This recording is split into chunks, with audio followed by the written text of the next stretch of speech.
আসসালামু আলাইকুম রহমতুল্লাহি ওয়া বারাকাতুহু। আলহামদুলিল্লাহি রাব্বিল আলামিন ওয়াল আকিবাতু লিল মুত্তাকিন ওয়াসসালাতু ওয়াসসালামু আলা রাসূলিহিল কারীম। দেশ এবং প্রবাসে যারা যেখান থেকে আমাদের এই কথাগুলো শুনছেন সকলকে শুভেচ্ছা এবং অভিনন্দন। শুরুতেই আমি আপনাদের সামনে আজকের বাংলাদেশের তথাকথিত এক পীর দাবিদার, জনপুরী পীর দাবিদার, যিনি নিজেকে পীর দাবি করেন, নিজেকে আওলাদে রাসূল দাবি করেন, নিজেকে অনেক কিছু দাবি করেন, যার পুরোটা দেহ, পুরোটা মন মস্তিষ্ক শুধুমাত্র অহংকারে ভরা, সেই মিথ্যাবাদী পীর দাবিদার ডক্টর ইনায়েতুল্লাহ আব্বাসী সাহেবের বিষয়ে কিছু কথা আমি আপনাদের সামনে রাখতে যাচ্ছি। তিনি যে টাকা মিথ্যাবাদী তার প্রমাণ আমি আপনাদের সামনে পেশ করবো ইনশাআল্লাহ। আপনারা সবাই অবগত আছেন, গত 11/11/2025 রোজ মঙ্গলবার ময়মনসিংহ তারাকান্দাতে ডক্টর আশরাফ সিদ্দিকী সাহেবের একটা প্রোগ্রাম মাহফিল ছিলেন। সেই প্রোগ্রামে ডক্টর আশরাফ সিদ্দিকী সাহেবকে ইনায়েতুল্লাহ আব্বাসীর একজন ছাত্র দাবি করে আমরা পরবর্তীতে তার নাম জানতে পেরেছি, মুফতি হাবিবুর রহমান।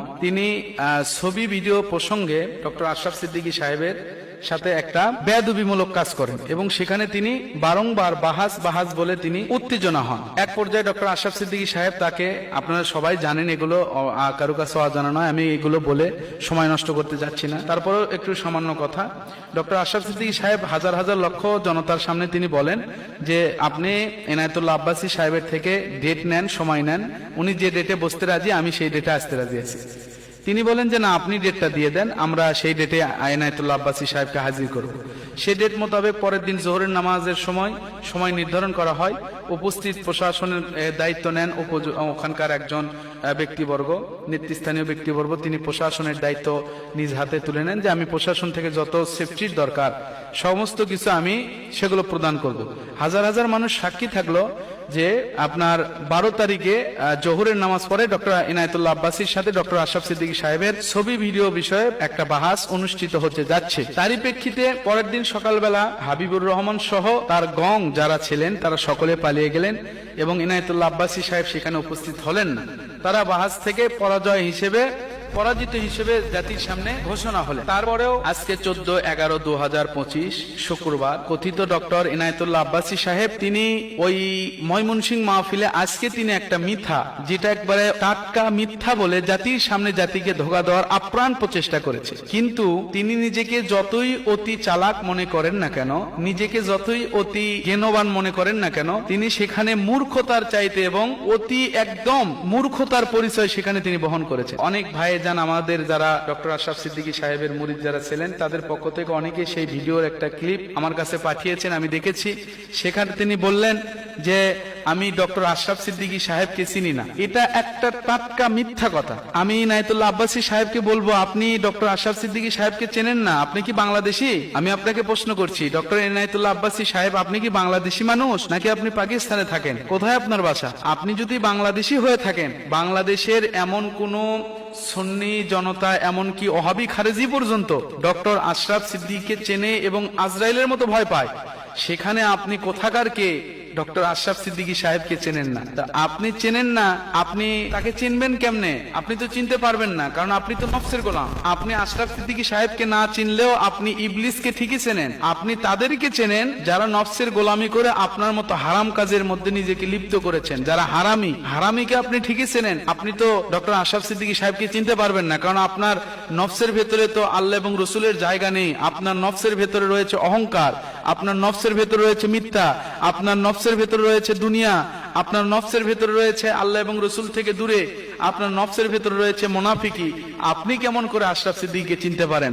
আপনি তো আশরাফ সিদ্দিকীকে চিনতে পারবেন না। তবে আপনি যে আশরাফ সিদ্দিকীকে চেনেন তার প্রমাণ কিন্তু আপনি নিজেই ওখানে পেশ করেছেন। আপনি যে আশরাফ সিদ্দিকী সাহেবকে চেনেন, আপনি সেই ওই তারা আপনার ময়মনসিংহের আজকের এই 14 তারিখের মাহফিলেই নিজেই প্রকাশ করে দিয়েছেন যে আপনি নিজেও বোঝেননি। আপনি এক পর্যায়ে বললেন আমি আশরাফ আলিমুল্লাহ সিদ্দিকী সাহেবকে চিনি না, আবার বলতেছেন পরবর্তীতে যে তিনি যে ঢাকার একটা এজেন্ট, একটা দরবারকে আপনি মেনশন করেছেন, সে দরবারের সাথে আপনার কি সম্পর্ক আপনারাই ভালো জানেন। তবে আপনি যে ঢাকার দরবারের এজেন্টের কথা আপনি তাকে বললেন, আপনার তো আশরাফ সিদ্দিকী সাহেবকে চেনারই কথা না। আপনি কিছুক্ষণ আগে বলেছেন আমি আশরাফ সিদ্দিকী সাহেবকে চিনি না, আবার পরক্ষণে আপনি বলতেছেন উনি ঢাকার একটা এজেন্ট, সেই এজেন্ট যে দরবারের এজেন্ট সেই দরবারের পীর যদি বসে তাহলে আপনি বসবেন। তাহলে আশরাফ সিদ্দিকী সাহেবকে চেনেন না, অথবা তিনি একটা দরবারের এজেন্ট, এটা খুব ভালো করে জানেন। এটা কি মিথ্যা নয়? আব্বাসী সাহেব এটা কি আপনার মুনাফিকি নয়?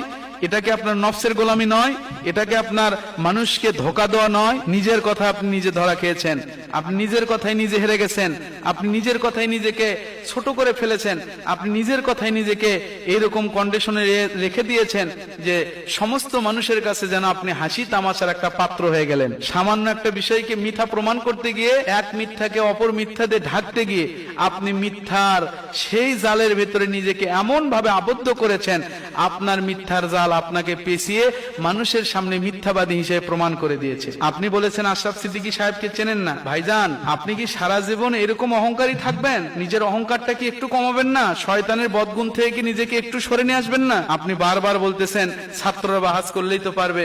আপনার ছাত্রই তো ওখান থেকে পালালো। মুফতি হাবিবুর রহমান আপনার ছাত্র ওখান থেকে পালালো, বাহাস করতে চাইলো, বাহাস থেকে তারা পালিয়ে গেল, আপনাকে আনতে পারলো না, আপনিও ভয়ে আসলেন না, পরাজিত হলেন। আবার বাহাজের জন্য নতুন করে মানুষকে নিজের ব্যবসা টিকিয়ে রাখার জন্য, নিজের পীরত্বের ব্যবসা টিকিয়ে রাখার জন্য, মানুষকে ঘোল খাওয়ানোর জন্য আবার আশরাফ সিদ্দিকী সম্পর্কে মিথ্যাচার করতেছেন।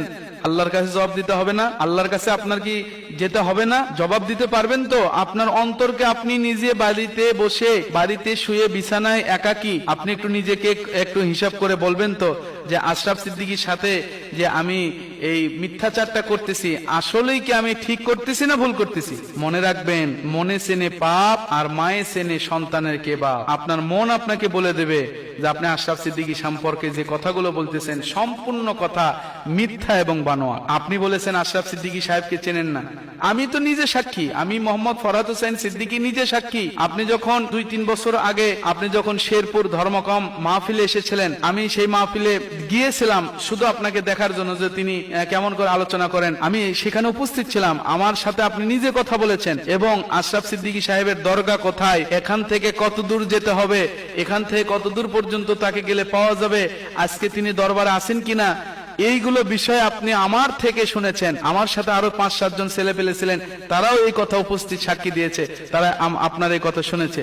তাহলে আপনি আশরাফ সিদ্দিকী সাহেবকে চেনেন না, আজকে বললেন ময়মনসিংহের মাহফিলে, অথচ আমার সাথে আপনি কথা বলেছেন আশরাফ সিদ্দিকী সম্পর্কে। তাহলে আপনি আরো কত মিথ্যা বলবেন? আপনি আরো নিজেকে কত নিচে নামাবেন? আপনি মহাস্থানগড় মাহফিলে এসেছিলেন, সেখানে এসে বাংলা বগুড়া জেলার কতকগুলো মুনাফিক, কথিত মুনাফিক, যারা বিভিন্ন দরবার থেকে বিতাড়িত, বিভিন্ন দরবারে যারা ভণ্ডা সাথে নিজেকে লিপ্ত করেছে, তারা আপনাকে প্রশ্ন তুলে দিয়েছিল আশরাফ সিদ্দিকী সম্পর্কে। সেখানেও কি আপনি আশরাফ সিদ্দিকীকে চিনতে পারেননি? নাকি আপনি মিথ্যা অহংকারের জালে নিজেকে ফাঁসিয়ে আবার ময়মনসিংহে গিয়ে আশরাফ সিদ্দিকীকে ভুলে গেছেন? বগুড়াতে আশরাফ সিদ্দিকীকে চেনেন, ময়মনসিংহে গেলে চেনেন না, এটা আপনার তো মিথ্যাচারিতা। কত জায়গাতে আপনি আশরাফ সিদ্দিকীর সাথে মাহফিল করেছেন, আশরাফ সিদ্দিকীর সাথে দ্বিতীয় বক্তা হিসেবে আলোচনা করেছেন, সব কিছুকে একবারে ভুলে গেছেন। আমি আপনাকে অনুরোধ করব, নিজেকে আর মিথ্যার জালে নিজেকে পিছিয়ে রাখবেন না। আপনার মিথ্যার জাল আপনাকে এই পেজ দিয়ে জাহান্নাম পর্যন্ত পৌঁছায় দেবে। আপনার পেজ থেকে, যেটা তারিখে খতমে নবুয়ত নামে যে পেজটা করা হয়েছে, সেই পেজ থেকে গতকালকে এআই দিয়ে একটা ছবি ইন্টারনেটের মাধ্যমে ছাড়িয়ে দেওয়া হয়েছে, আশরাফ সিদ্দিকীর ছবি যেটাকে বলা হচ্ছে। আশরাফ সিদ্দিকী সেই পিকটাকে আপনি ছেড়ে দিয়েছেন, ছবিটাকে ছেড়ে দিয়েছেন আপনার ভাতিজার পেজ থেকে এআই দিয়ে তৈরি করে। তাহলে আপনি তারপরেও আশরাফ সিদ্দিকীকে চেনেন না, এখনো আশরাফ সিদ্দিকীকে দেখেননি? আপনার মিথ্যাবাদী একটা, আপনার হাতে গড়া মিথ্যাবাদী একটা ছাত্র মাসুক বস তার একটা ইয়েতে মিথ্যা একটা ভিডিও ছেড়তেছে, সেটার পরেও কি আপনি জানেন না আশরাফ সিদ্দিকীকে? এগুলো এআই দিয়ে তৈরি করা জিনিসগুলো দিয়েও আপনার চোখে কি এখন পর্যন্ত আশরাফ সিদ্দিকী সম্পর্কে কিছু বলেনি? সত্যিই কি আপনার দরবারে কেউ আপনাকে এখনো বলেনি আশরাফ সিদ্দিকী অমুক? আশরাফ সিদ্দিকীকে আপনি চেনেন না, এই কথা কেন বললেন? আপনি যখন বলেছেন এই কথা, নিশ্চয় আপনি এটা অহংকারের বশবর্তী হয়ে বলেছেন, অথবা নফসের গোলামি করে বলেছেন, অথবা ইবলিসের ধোঁকায় পড়ে বলেছেন, অথবা আপনি নিজেকে বাঁচানোর জন্য বাহাজ থেকে পালিয়ে পরাজয় বরণ করেছেন, সেই পরাজয়ের রোনালদল থেকে বাঁচার জন্য, নিজেকে বাঁচানোর জন্য এই মিথ্যা টপিক আপনি ছেড়েছেন মানুষের কাছে বাহবা পাওয়ার জন্য। কিসের মানুষের কাছে আপনি বাহবা কি করবেন? আল্লাহ এবং রসুলের কাছে যদি আপনি বাহবা না পান, তামাম দুনিয়ার মানুষের কাছে বাহবা পাইলে আপনার কোনো লাভ হবে না। আপনি যদি সতী হিম্মতলা হয়ে থাকেন, আপনার কোনো ছাত্রকে লেলিয়ে না দিয়ে আপনি ডক্টর ইনায়েতুল্লাহ আব্বাসী সাহেব যদি বাহাস করতে চান, আপনি বাংলাদেশের যেই প্রান্তরে, ঢাকা শহর সহ যে কোনো প্রান্তরে আপনি বাহাজের ব্যবস্থা করেন, আমাদের দরবারে সেই ব্যবস্থা অনুযায়ী কাগজপত্র পাঠিয়ে দেন। আশরাফ সিদ্দিকী আপনার সাথে বাহাস করতে অল টাইম, অলওয়েজ, সব সময়ের জন্য আপনার সাথে বাহাস করতে রেডি আছে ইনশাআল্লাহ।